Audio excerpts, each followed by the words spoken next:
Plastic pollution remains one of Nigeria's most urgent environmental challenges.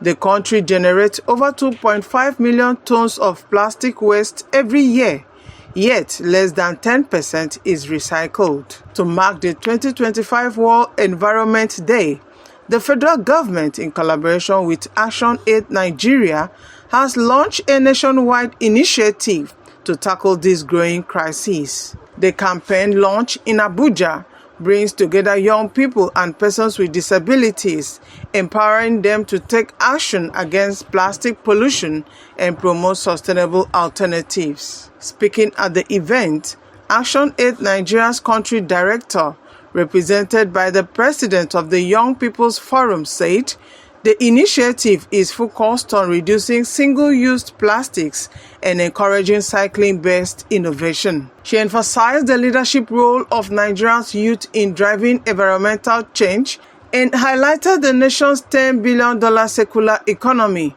as a major opportunity for green growth. She stressed the need for stronger systems, smarter policy frameworks, and increased investment.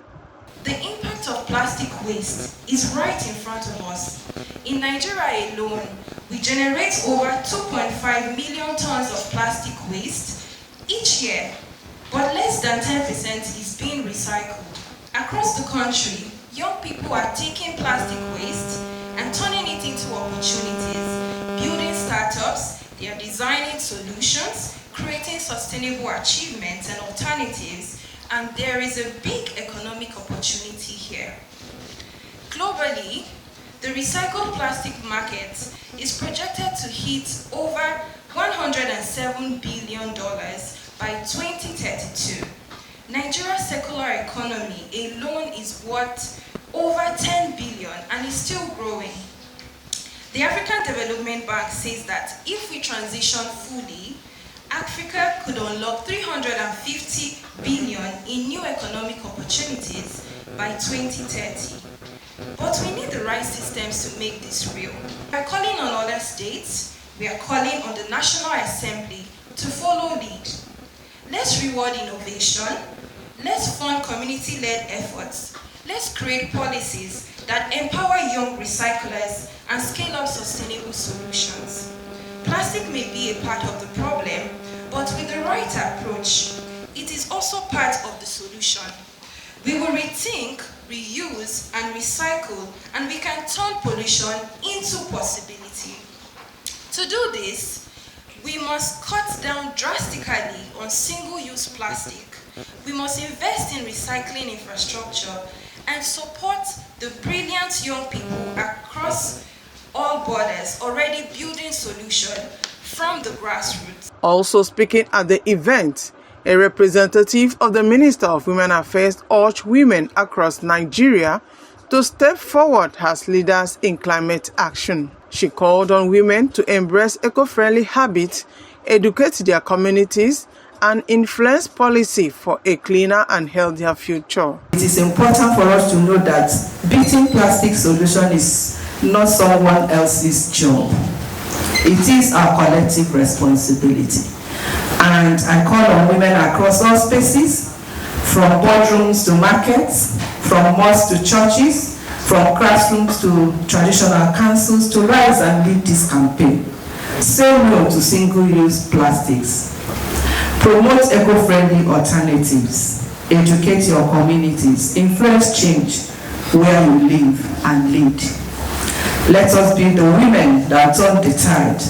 Let this be the year that Nigerian women take their rightful place on the front line of environmental justice and climate action. Because when we protect our earth, we protect our children, we protect our health, we protect our future.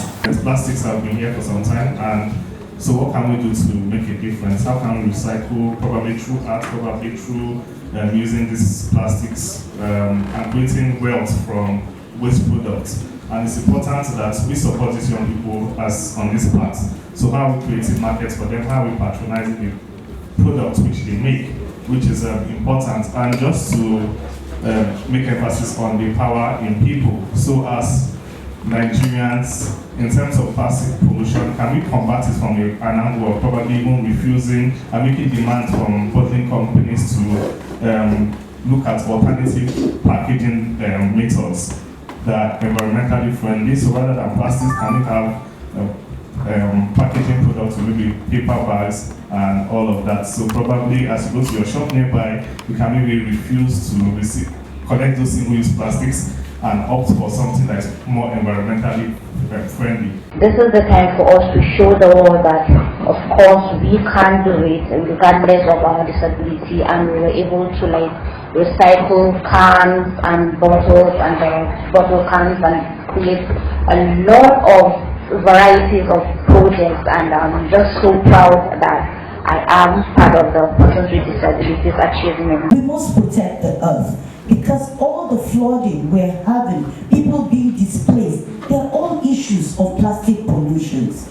We see the mainland, sometimes they go around homes, they collect these things, and they dump them in the rivers, in the streams around, and they get blocked. So what do? We need all to come together to the table like we have done today to ensure we have this attitudinal change, and it begins from the homes. As Nigeria joins the global call to beat plastic pollution, the real change begins from the ground up with empowered youth, supportive policies, and united communities leading the way. Together, we can turn plastic waste into opportunity and pollution into progress. Edidion Apanuku report.